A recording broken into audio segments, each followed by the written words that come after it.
Pernah ngerasa hidup kamu lagi macet di persimpangan jalan yang besar, terus bingung harus belok kemana?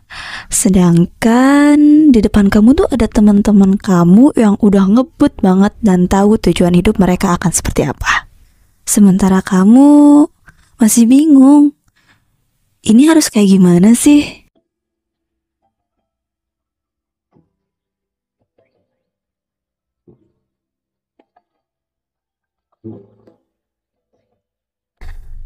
Tenang aja teman-teman, kamu gak sendirian kok.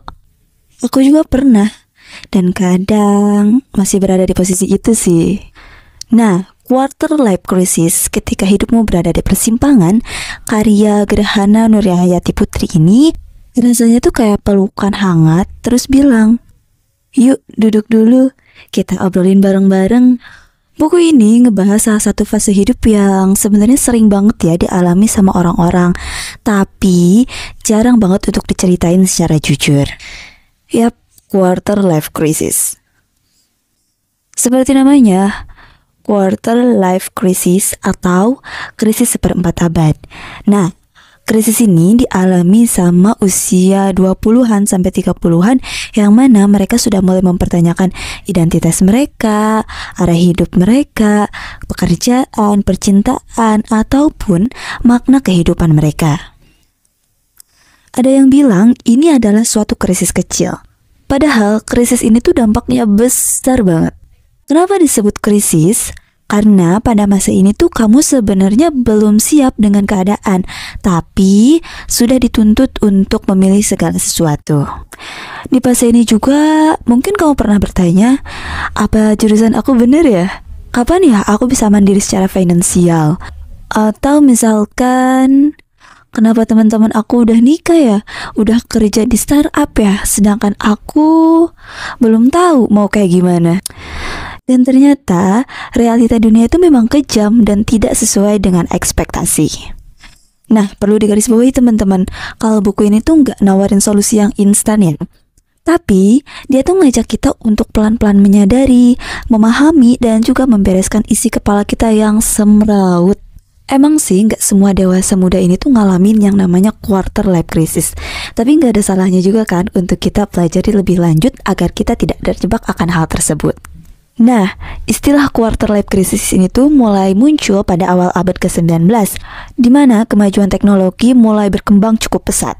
Sehingga dewasa muda usia 20-30-an itu dipaksa untuk ngikutin apa yang diinginkan oleh masyarakat, walaupun bertentangan apa yang mereka inginkan. Oleh sebab itu, orang-orang jadi kebingungan untuk melakukan apa selanjutnya.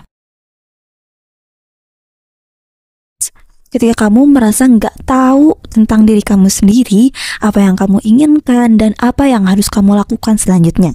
Contohnya misalkan, setelah aku lulus sekolah, aku mau apa ya? Apa kerja aja? Atau melanjutkan perkuliahan? Atau mungkin melanjutkan kehidupan percintaan? 2. Terlalu banyak pikiran.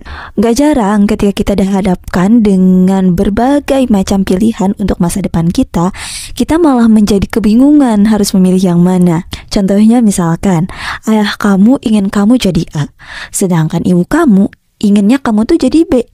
Tapi peluang di depan kamu itu C. Banyak banget hal yang pengen kamu lakuin. Kayak misalkan kamu masih pengen ngerjain ini, pengen ngerjain itu, tapi kamu tuh masih bingung, kamu harus milih yang mana. Hopeless ini kondisi dimana kamu sudah pasrah dengan realita kehidupan kamu saat ini. Gak coba nentuin satu pilihan aja. Apalagi berusaha untuk ngelakuin apa yang udah kamu pilih. Nah, hal ini malah ngebikin kamu gak peduli nih sama masa depan kamu akan seperti apa. Ketika kamu punya banyak banget pilihan dalam hidup kamu untuk mencapai masa depan kamu, di situ kamu akan sangat cemas. Apakah ketika aku memilih A atau memilih B atau memilih C itu akan benar ya? Quarter life crisis ini tuh ada beberapa fase, yang mana dimulai dari fase krisis dimulai, lalu time out, lalu separation, lalu exploration, dan yang terakhir, rebuilding. Pada fase yang pertama, Krisis ini dimulai ketika diri kamu udah mulai ngerasa jenuh tuh sama apa yang kamu lakuin sekarang. Tapi kamu juga nggak tahu tuh harus ngelakuin apa lagi selain dari rutinitas kamu itu. Atau juga saat kamu kejebak sama rutinitas yang akhirnya malah bikin kamu jadi putus asa. Pada fase time out, fase yang kedua ini menjadi waktu istirahat sejenak kamu nih yang mungkin lagi berusaha untuk menghindar dari realita dan susah untuk ngelakuin lagi karena takut gagal lagi. Pada fase yang ketiga ini, kamu udah ngerasa gak cocok lagi tuh sama rutinitas kamu, sama yang udah kamu lakuin setiap hari, dan nekat untuk ninggalin rutinitas tersebut. Walaupun kamu juga belum tahu tuh, kamu akan melanjutkan apa setelah itu. Nah, pada fase yang keempat, kamu akan balik lagi ke realita kehidupan, yang mana pada fase itu, kamu akan mencoba untuk mengeksplorasi lebih baik dari karakter diri, ataupun passion yang kamu miliki sebelum kamu menentukan satu pilihan. Dan pada fase ini juga, kamu akan mencoba untuk membuat rencana selanjutnya. Pada fase yang terakhir, menjadi fase untuk kamu bangkit dan mulai kembali serta ngejalanin apa yang sudah kamu tentukan sebelumnya untuk rencana ke depannya. Banyak banget faktor yang menyebabkan kamu berada dalam quarter life crisis. Tapi biasanya nih, faktor utama itu datang dari diri kamu sendiri, yang mana ketika kamu belum benar-benar kenal sama diri kamu, maka kamu juga belum bisa nentuin siapa sebenarnya diri kamu sendiri. Di usia dewasa muda ini mungkin sulit ya teman-teman untuk berkomitmen dengan identitas diri yang dipilih.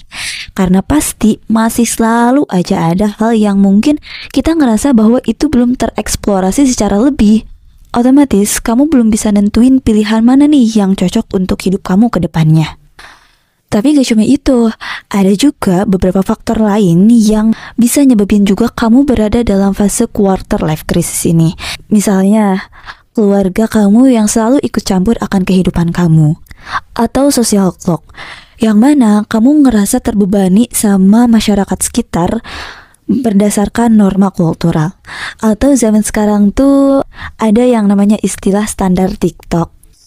Nah, buat aku pribadi ya teman-teman, hal yang paling menarik itu ada pada bagian ketika ngebahas perbandingan sosial.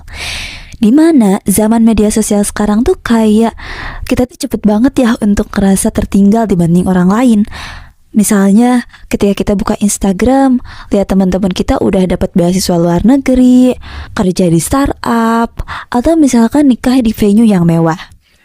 Terus kita jadi mikir kan, kok aku masih di sini-sini aja ya? Tapi buku ini tuh ngingetin akan satu hal teman-teman, bahwa hidup bukan berlomba lari. Kita nggak harus tiba di tempat yang sama dengan waktu yang sama kayak orang lain kok. Dan kadang, jeda itu bukanlah suatu kegagalan, tapi ini bisa menjadi momen untuk kita mendengarkan hati kita sendiri. Dalam psikolog perkembangan, quarter life crisis ini tuh bukan suatu hal yang mitos teman-teman. Penelitian menunjukkan bahwa pada usia dewasa muda sekitar 20-an itu, kita masih mengalami yang namanya proses perkembangan identitas yang sangat besar. Seorang psikolog terkenal juga menyebutkan bahwa fase ini sebagai fase identity versus role confusion. Artinya apa? Artinya wajar banget kok kalau misalkan kita masih ngerasain yang namanya kebingungan, tersesat, atau mungkin kehilangan arah. Justru karena inilah menjadi momen-momen yang penuh akan peluang. Peluang untuk mengatur ulang hidup, mengenal diri sendiri, dan juga membuat peta yang baru. Yang bikin buku ini menyenangkan menurutku ada di bagian penulisannya. Yang mana gaya tulisannya tuh kayak ngobrol sama temen lama gitu loh. Nggak ribet, nggak menggurui, dan justru karena itulah kamu jadi bisa untuk ngobrol secara jujur. Nah, penulis ini ngebagi buku ini ke dalam beberapa bagian, yang mana setiap bagiannya tuh penuh akan ilustrasi dan juga aktivitas reflektif. Ada bagian-bagian yang mana meminta kita untuk menuliskan kekuatan diri, hal yang bikin kita senang, mimpi masa kecil, bahkan ketakutan kita saat ini. Rasanya tuh seperti jurnal pribadi yang pelan-pelan ngebimbing kita balik ke diri kita sendiri. Ini bukan buku motivasi yang cuma bilang, Kamu harus semangat ya. Tapi buku ini dengan sabar bertanya sama kamu, sebenarnya kamu tuh butuh apa sih? Buku ini tuh gak cuma ngajak kita untuk mikir teman-teman, tapi juga ngasih kita langkah-langkah yang konkret. Misalnya nih, mulai journaling untuk memahami emosi dan pikiran, terus buat daftar kecil target mingguan yang realistis, dan juga ngobrol sama orang yang kamu percaya atau ikut komunitas. Dan satu hal lagi nih yang unik dari buku ini menurut aku, dia tuh nyaranin kita untuk mulai dari hal kecil, karena hidup bukan tentang satu keputusan besar, tapi serangkaian langkah kecil yang konsisten. Kalau boleh jujur nih ya teman-teman, buku ini tuh bukan untuk kamu yang nyari jawaban secara psikologis dengan bahasa akademik ya. Tapi kalau kamu ngerasa capek, bingung, atau butuh ditemenin, ini buku yang pas banget untuk kamu baca. Umur 20-an bukan tentang tahu segalanya, tapi tentang proses belajar bahwa kita belum tahu apa-apa. Quarter life crisis ini tuh kayak kabut. Awalnya mengaburkan segalanya, tapi lama-lama kalau kita berani diam dan membuka mata, kita akan mulai melihat cahaya dari arah tertentu. Mungkin pelan, mungkin juga tertatih, tapi itu tetap langkah. Kalau kamu lagi ngerasa ada di persimpangan hidup, baca deh Quarter Life Crisis ini. Bukan untuk nyari jawaban, tapi untuk nyari keberanian untuk bertanya ulang sama diri sendiri. Siapa aku? Mau kemana aku? Dan apa yang sebenarnya aku butuh? Tulis di kolom komentar hal apa yang paling menakutkan di usia 20-an. Jangan lupa like, comment, subscribe, dan share video ini ke teman kamu yang lagi ngerasa tersesat. Karena kadang satu buku, satu video, atau satu kalimat sederhana bisa jadi titik balik buat hidup seseorang. Dan ingat bahwa dirimu gak sendirian. Bye!